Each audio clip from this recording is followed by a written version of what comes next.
Selamat datang pada kegiatan pelatihan kepemimpinan Administrator Angkatan 4 Provinsi Gorontalo tahun 2024.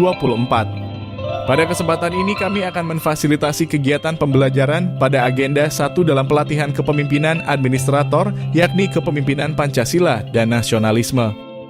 Agenda ini membekali rekan-rekan peserta dengan pemantapan pemaknaan konsepsi Pancasila dan nasionalisme serta penerapan nilai-nilai bela negara, integritas moral, supremasi hukum dalam konteks penguatan kedisiplinan dan kapasitas kepemimpinan bela negara dengan memperhatikan kearifan lokal.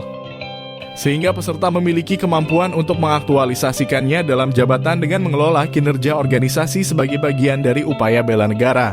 Dalam rangka pemberian pemahaman agenda kepemimpinan Pancasila dan nasionalisme, dilakukan overview yang bertujuan untuk memberikan pemahaman dan pengenalan terkait dengan pembelajaran agenda kepemimpinan Pancasila dan nasionalisme. Adapun mata pelatihan untuk pembelajaran agenda kepemimpinan Pancasila dan nasionalisme, yakni yang pertama, wawasan kebangsaan kepemimpinan Pancasila dan integritas, dan yang kedua, bela negara kepemimpinan Pancasila. Pada mata pelatihan wawasan kebangsaan kepemimpinan Pancasila dan integritas ini, akan membekali peserta dengan kemampuan menganalisis substansi nilai-nilai wawasan kebangsaan, kerangka berpikir nilai-nilai Pancasila dan bela negara sebagai fondasi peningkatan kinerja organisasi, dalam memberikan pelayanan publik secara berkesinambungan sebagai wujud nyata bela negara yang berintegritas. Adapun materi pokok dalam mata pelatihan wawasan kebangsaan kepemimpinan Pancasila dan integritas ini terdiri dari 4 pokok materi, yakni yang pertama adalah materi pokok tentang wawasan kebangsaan kepemimpinan Pancasila dengan memperhatikan potensi kearifan lokal, dengan beberapa sub pokok materi, yakni pengantar wawasan kebangsaan dan pengantar kepemimpinan Pancasila. Materi pokok yang kedua membahas tentang substansi nilai-nilai wawasan kebangsaan, informasi budaya lokal, wawasan Nusantara dan ketahanan nasional kaitannya dengan visi dan tujuan negara bagi pembangunan nasional. Dalam materi ini akan membahas beberapa sub pokok bahasan, yakni tentang review visi dan tujuan negara dalam pembukaan UUD NRI tahun 1945, sistematika dan tujuan pembangunan nasional sebagai upaya perwujudan visi dan tujuan negara, pembangunan nasional dan nilai-nilai dasar bela negara, signifikansi Pancasila dalam kerangka kerja nilai-nilai dasar bela negara, dan sub pokok materi tentang korupsi sebagai ancaman terhadap ketahanan nasional. Materi pokok yang ketiga adalah materi tentang pemberantasan korupsi dan kesinambungan kinerja sebagai refleksi wawasan kebangsaan dan bela negara. Dalam pokok bahasan ini, terdiri dari beberapa sub pokok bahasan, yakni tentang membangun kesadaran bersama bahwa korupsi itu sebagai musuh utama. Bagaimana jenis-jenis korupsi menurut Undang-Undang Pemberantasan Tindak Pidana Korupsi, dan kemudian bagaimana kesinambungan kinerja yang perlu diwujudkan dengan pencapaian target kinerja dari tahun ke tahun untuk mencapai tujuan pembangunan nasional.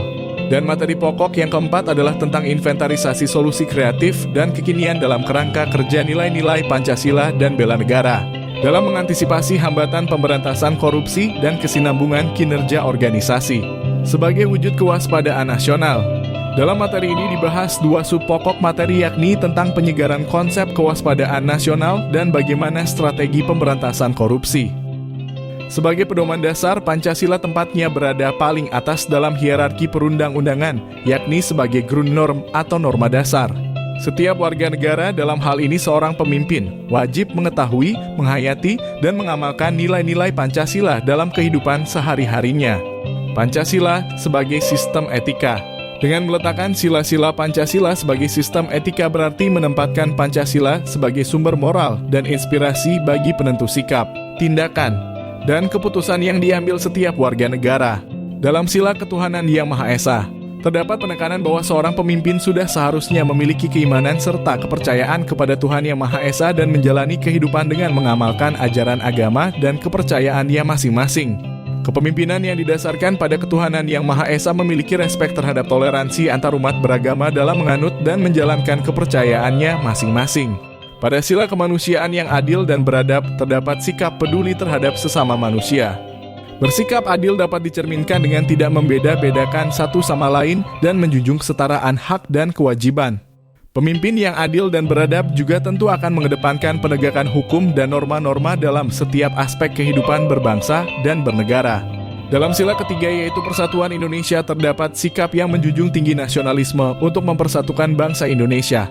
Hal ini sejalan dengan semboyan Bhinneka Tunggal Ika yang memiliki makna meskipun berasal dari suku, ras, daerah, agama yang berbeda-beda, tetapi pada hakikatnya bangsa Indonesia tetap merupakan satu kesatuan. Sedangkan pada sila keempat erat kaitannya dengan demokrasi, keterwakilan masyarakat, dan penyelesaian masalah dengan musyawarah untuk mufakat. Seorang pemimpin sudah barang tentu harus mendengarkan aspirasi masyarakat dan mengedepankan pendekatan yang memiliki ruang untuk diskusi.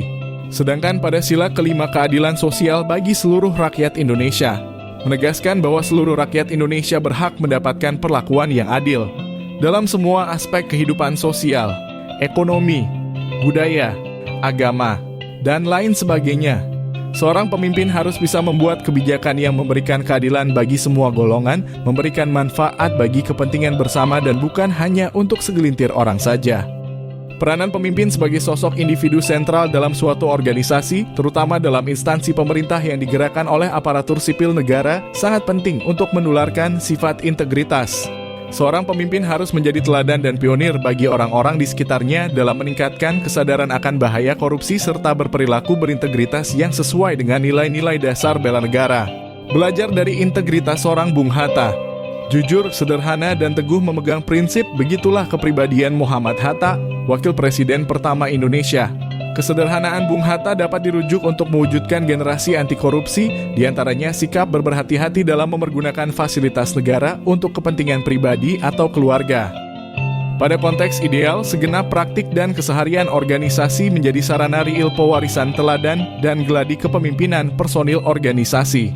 Harapannya pada akhir kegiatan pembelajaran ini, peserta pelatihan kepemimpinan akan memiliki kemampuan dalam menganalisis substansi nilai-nilai wawasan kebangsaan, kerangka berpikir nilai-nilai Pancasila dan bela negara, sebagai fondasi peningkatan kinerja organisasi dalam memberikan pelayanan publik secara berkesinambungan, sebagai wujud nyata bela negara yang berintegritas.